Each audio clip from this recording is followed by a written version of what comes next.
नमस्कार। एसजीसी के digital platform पर आप सभी का स्वागत है। आज हम लोग प्लेटो का दार्शनिक सिद्धांत अथवा प्लेटो के दर्शन के संबंध में बात करेंगे।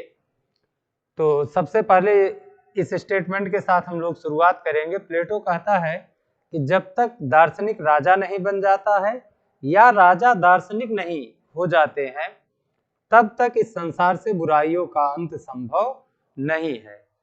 अर्थात अगर हम कहें कि प्लेटो ये कहना चाहता है कि सिर्फ दार्शनिक से उसका मतलब विवेकशील लोगों से है, कि जब तक विवेकशील लोग राज्य पर शासन नहीं करेंगे या जो राज्य पर शासन कर रहे हैं वो विवेकवान नहीं बन जाते हैं तब तक संसार से बुराइयों का अंत कर पाना संभव नहीं है।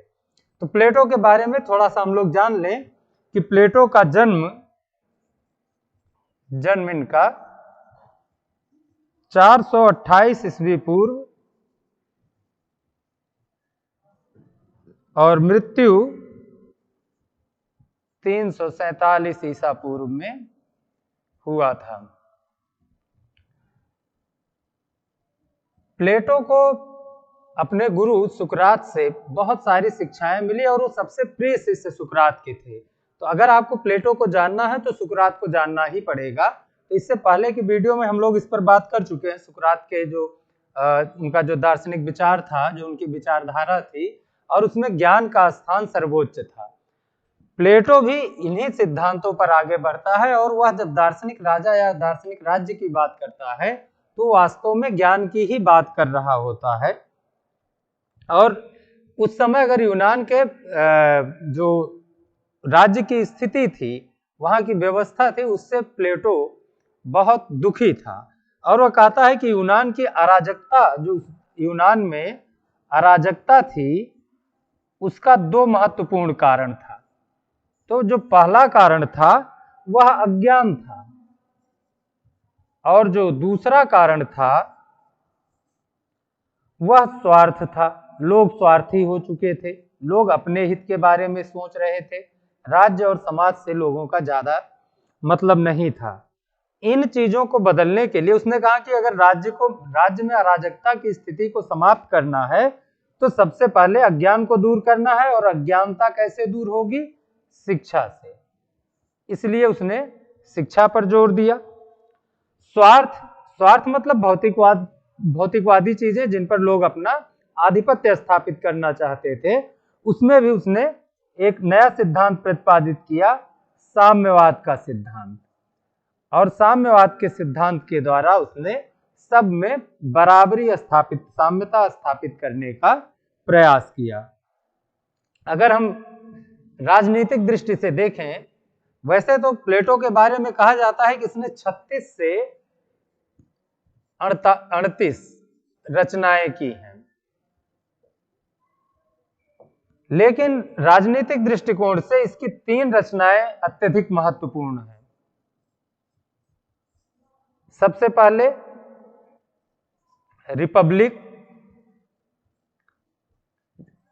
रिपब्लिक ही वो ग्रंथ था जिसने रूसो को एक महान दार्शनिक के रूप में स्थापित कर दिया।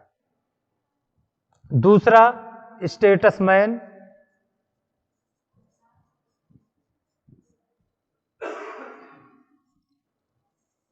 और तीसरी रचना इसकी थी लॉज। और आप जानते हैं कि इसने जो रिपब्लिक में व्यवस्थाएं दी थी, जब उसको ये लगा कि इन व्यवस्थाओं को आप धरातल पर नहीं उतार सकते, क्योंकि यह अवसर उसको भी मिला था, वो स्पार्टा में जाकर यह प्रयास कर चुका था कि वह एक दार्शनिक राज्य और दार्शनिक राजा की जो उसकी संकल्पना है उसको वो साकार रूप प्रदान कर सके, लेकिन वो स्पार्टा में इस चीज को कर नहीं पाया। तो उसका मन भी बदल गया और उसको ये लगा कि वास्तव में ये इन चीजों को लागू कर पाना संभव नहीं है, इसलिए उसने लॉज में उन सिद्धांतों में परिवर्तन कर दिया।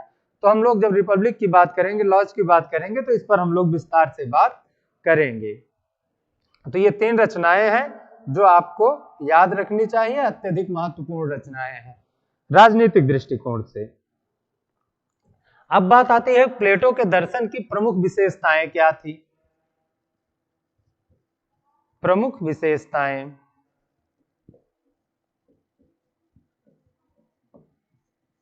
तो प्लेटो के दर्शन की प्रमुख विशेषताओं में हम सबसे पहले जब देखते हैं तो आप जानते हैं कि प्लेटो को आदर्शवादी विचारक माना जाता है, यानी कि वह उसको यूटोपियन कहा जाता है कि वो कल्पनाओं में जीने वाला व्यक्ति है। और वो आदर्शवादी विचारक क्यों था? क्योंकि उसके गुरु सुकरात आदर्शवादी थे और उनसे जो उसने शिक्षा प्राप्त की तो वह एक इस तरीके का राज्य निर्मित करना चाहता था कि जिसमें सारी चीजें आदर्श हों, किसी प्रकार की समस्या ना हो, किसी प्रकार का स्वार्थपरता ना हो, किसी प्रकार का भ्रष्टाचार ना हो, लालच ना हो, लोग उन्मुक्त मन से राज्य की सेवा करें और राज्य के विकास में कार्य कर सके। इसके लिए उसने आदर्शवादी विचारधारा को अपनाया। दूसरा, उसने आत्मा को, मानव आत्मा को 3 भाग में विभाजित कर दिया।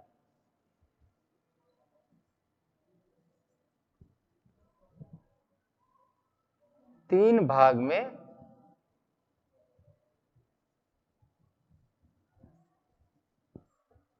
विभाजित कर दिया। वो कहता था कि मानव आत्मा में 3 गुणों की प्राथमिकता होती है। पहला गुण क्या है? पहला गुण है विवेक। दूसरा साहस। और तीसरा गुण जो है ये है तृष्णा, या इसी को क्षुधा कहा जाता है, भूख जिसको हम कहते हैं, जीवन के लिए जो आवश्यक है। तो विवेक, साहस और तृष्णा। उसने कहा कि हर व्यक्ति में एक गुण की प्रधानता होती है, या तो वह विवेकवान हो जाएगा, या उसमें साहस की प्रधानता होगी, या उसमें तृष्णा की प्रधानता होगी। तो जिसमें विवेक की प्रधानता होगी वह क्या होगा? वह राजा होगा। जिसमें साहस की प्रधानता होगी वह सैनिक होगा, और जिसमें तृष्णा की प्रधानता होगी वह श्रमिक होगा, या व्यापारी होगा, या किसान होगा, है ना। ये सभी तीसरी श्रेणी में आते हैं। तो ये क्या हुआ? ये समाज है। इसने समाज को भी 3 भाग में विभाजित कर दिया, है ना, कि समाज में 3 तरीके के लोग होंगे। एक वो जो राजा होंगे, दूसरे वे जो सैनिक होंगे, और तीसरे वे जो श्रमिक, किसान, व्यापारी, ये सब होंगे। उनको तीसरे वर्ग में रखा गया। तो इस प्रकार आप देखते हैं कि उसने मानव आत्मा को 3 भागों में बांटा कि मानव में 3 विशेष गुणों की प्रधानता पाई जाती है। एक विवेक का, जिसमें विवेक होगा वो इस कैटेगरी में आएंगे।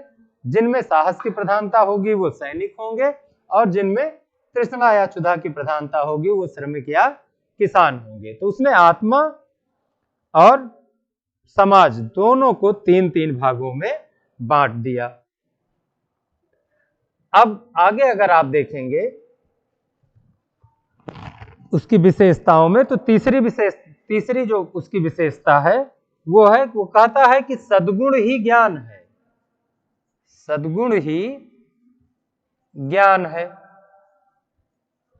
सद्गुण ही ज्ञान है से क्या तात्पर्य है?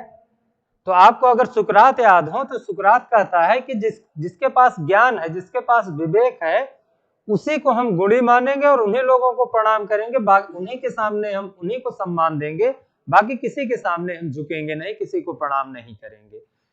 तो ये इसीलिए उस समय सुकरात के ऊपर ये आरोप लगा था कि वह युवाओं को पथभ्रष्ट कर रहा है, युवाओं को गलत रास्ते पर लेकर जा रहा है। लेकिन प्लेटो जो है वह अपने सिद्धांत का आधार ही रखता है कि सद्गुण ही ज्ञान है। अर्थात अगर ऐसा ज्ञान जिसका आप अपने आचरण में समाहित नहीं कर सकते, ऐसे ज्ञान को वह ज्ञान के रूप में स्वीकार नहीं करता है। उस समय जो यूनान में सोफिस्ट होते थे, सोफिस्ट वो लोग होते थे जो उस समय पैसा लेकर लोगों को शिक्षा प्रदान करते थे। तो सोफिस्टों का कहना था कि ज्ञान इंद्रियों के माध्यम से प्राप्त किया जा सकता है, और हम इंद्रियों के माध्यम से ही ज्ञान को प्राप्त करते हैं। प्लेटो और सुकरात, अगर आपको सुकरात याद है तो आप जानते हैं कि सुकरात भी इसके विरोधी थे और प्लेटो भी इसका विरोधी था। प्लेटो का मानना था कि इंद्रियां हमें भ्रम में डालती हैं, इंद्रियां हमेशा हमें सही ज्ञान नहीं देती हैं, और ज्ञान हम उसको कहेंगे, ज्ञान वो कहता है ज्ञान व्यक्तिगत नहीं हो सकता है, ज्ञान ऐसा हो, उस बात को हम ज्ञान कहेंगे जिसको सभी स्वीकार करते हैं। जैसे हम कहते हैं कि अगर ऑक्सीजन और हाइड्रोजन हम मिला देंगे तो पानी बन जाएगा, तो ये अगर ये एक व्यक्ति कर सकता है तो फिर वो उसको ज्ञान स्वीकार नहीं करेगा। अगर वो धरती पर भी पानी बन सकता है, चांद पर भी पानी बन सकता है, या भारत में भी पानी बन सकता है, अमेरिका में भी पानी बन सकता है, तो फिर हम उसको ज्ञान मानेंगे।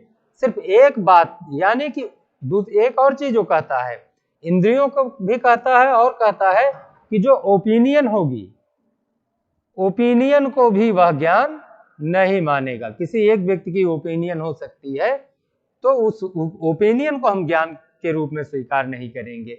इंद्रियों के माध्यम से वो कहना चाहता है जैसे हम आसमान को देखते हैं कि पृथ्वी से कहीं मिलता हुआ दिखता है, तो हमारी इंद्रियां, हमारी आंख ये बताती है कि आसमान कहीं धरती से मिल रहा है, लेकिन एक्चुअल में ये सही नहीं है। तो इंद्रियां हमेशा हमें सही ज्ञान दे, या कभी कभी इल्यूजन क्रिएट हो जाता है। हम रात में जाते हैं, कहीं देखते हैं कोई रस्सी पड़ी हुई, हमें लगता है वो सांप है, तो अब हमारी इंद्रिय तो कह रही है कि वो सांप है, लेकिन एक्चुअल में वह सांप है नहीं। इसलिए इंद्रियों के ज्ञान को और ओपिनियन को वह ज्ञान के रूप में स्वीकार नहीं करता है। और सद्गुण ही ज्ञान है, और ज्ञान की प्राप्ति कैसे होगी? ज्ञान की प्राप्ति शिक्षा से होगी। इसलिए जब आप लोग देखेंगे, इसमें एक रूसो का स्टेटमेंट भी है कि द रिपब्लिक भले ही राजनीति पर लिखी हुई सर्वश्रेष्ठ ग्रंथ ना हो, सर्वश्रेष्ठ बुक ना हो, सर्वश्रेष्ठ पुस्तक ना हो, लेकिन शिक्षा पर आज तक की लिखी गई सबसे अच्छी किताब मानता है। तो रूसो भी मानता है कि राजनीति भले ही इसमें ना हो, लेकिन शिक्षा के संबंध में जो अवधारणाएं दी गई हैं प्लेटो के द्वारा, वो सर्वश्रेष्ठ है। तो सद्गुण ही ज्ञान है, ये इसकी दार्शनिकता या इसके विचार का तीसरी विशेषता है। अब इसके बाद चौथी विशेषता की हम बात करें तो वह है कि दर्शन का आधार सत्य का सिद्धांत है। दर्शन का आधार सत्य का सिद्धांत है, यानी कि सत्य ही दर्शन का आधार है। जो चीजें सत्य हैं उन्हीं को हम दर्शन में सम्मिलित कर सकते हैं, उनके द्वारा ही दर्शन का निर्माण हो सकता है। और जब हम लोग सुकरात को पढ़ रहे थे, एक चीज आप जान लीजिए कि सुकरात और प्लेटो को आप अलग अलग करके नहीं देख सकते हैं। अगर आपको प्लेटो को जानना है तो आपको सुकरात को जानना ही पड़ेगा। तो सुकरात क्या कर रहा था? सत्य की खोज कर रहा था। और प्लेटो क्या कह रहा है कि दर्शन का आधार सत्य का सिद्धांत है, यानी कि सत्य से अलग दर्शन का निर्माण संभव नहीं है। और अगर अब उसकी हम पांचवी विशेषता की बात करें, वो है ज्ञान का सिद्धांत, कि ज्ञान ही समस्त समस्याओं का, समस्त दिक्कतों का समाधान है। तो और वो क्या कहता है कि ज्ञान दो तरीके के हो सकते हैं। पहला सत्य ज्ञान और दूसरा असत्य ज्ञान। सत्य ज्ञान का मतलब ही ऐसे ज्ञान से है जो जिसको सभी सत्य मानते हैं, और असत्य ज्ञान का मतलब है ऐसा ज्ञान जिसको कोई एक व्यक्ति सत्य मानता है या किसी को ओपिनियन कहता है। तो सत्य ज्ञान, ये ज्ञान के सिद्धांत में उसने दो तरीके सत्य की बात किया है कि ऐसा सत्य जिसे सभी सत्य मानते हैं, वह सत्य है जो सत्य के सबसे करीब है।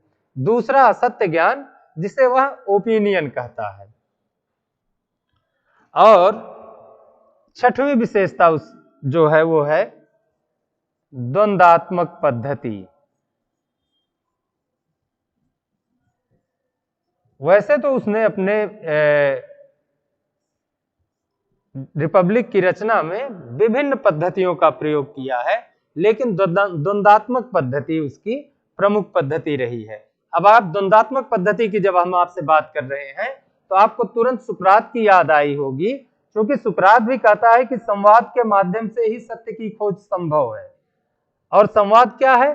संवाद ही द्वंद्वात्मक पद्धति है, डायलेक्टिक मेथड इसे कहा जाता है। तो मतलब ये द्वंद्व का मतलब क्या है कि एक व्यक्ति प्रश्न करता है और दूसरा उसका उत्तर देता है, इन दोनों में द्वंद्व चल रहा है। प्रश्न करने वाला प्रश्नकर्ता जो है वो लगातार प्रश्न कर रहा है और उत्तरदाता जो है वो लगातार उत्तर दे रहा है। सुकरात उसको संवाद कहता है कि संवाद के माध्यम से ही हम सत्य की प्राप्ति कर सकते हैं, सत्य की खोज कर सकते हैं। तो इस प्रकार आप देखेंगे कि प्लेटो की जो ये विचारधारा है, जो उसका दार्शनिक विचार है, वो सुकरात से अत्यधिक प्रेरित है। सुकरात के बताए हुए रास्ते पर वो आगे बढ़ता है। इसीलिए आप देखेंगे कि उसने अपने जितने भी ग्रंथों की रचना की है वह संवाद या द्वंद्वात्मक पद्धति का ही प्रयोग करता है। और रिपब्लिक में तो वो सुकरात को ही एक पक्ष बनाकर खड़ा कर देता है और सुकरात के माध्यम से वह अपनी बात अन्य लोगों तक पहुंचाने का प्रयास करता है। तो हम लोगों ने इस वीडियो में हम लोग इतना ही देखेंगे, और हम लोगों ने शुरुआत से देखा। तो एक बार आइए फिर से हम लोग देख लेते हैं कि प्लेटो कहता है कि जब तक दार्शनिक राजा नहीं बन जाता है या राजा दार्शनिक नहीं बन जाता है, तब तक इस संसार से बुराइयों का अंत संभव नहीं है। यानी कि जब तक लोगों को ज्ञान प्राप्त नहीं हो जाता है, विवेक की प्राप्ति नहीं हो जाती है, और जब तक विवेक सत्ता पर नहीं बैठेगा, तब तक बुराइयों का अंत संभव नहीं है। तो आज के वीडियो में हम लोग इतना ही देखेंगे, और इससे आगे जो प्लेटो ने विभिन्न सिद्धांत प्रतिपादित किए हैं उनको देखेंगे। और सबसे पहले हम लोग द रिपब्लिक को देखेंगे। द रिपब्लिक को, कि द रिपब्लिक की जो रचना हुई है, द रिपब्लिक की उसने जो रचना की है, उसकी रचना के पीछे उसका उद्देश्य क्या था, वो कौन से लक्ष्य थे प्लेटो द रिपब्लिक के माध्यम से जिनको प्राप्त करना चाहता था। तो नेक्स्ट वीडियो में हम लोग द रिपब्लिक से संबंधित, रिपब्लिक की रचना कैसे हुई, क्यों हुई, उसके उद्देश्य क्या थे, किन लक्ष्यों की प्राप्ति के लिए रिपब्लिक लिखी गई, और रिपब्लिक कैसे प्लेटो को एक महान दार्शनिक के रूप में स्थापित कर देती है। तो अगले नेक्स्ट वीडियो में हम लोग द रिपब्लिक पर चर्चा करेंगे। तब तक के लिए नमस्कार, धन्यवाद।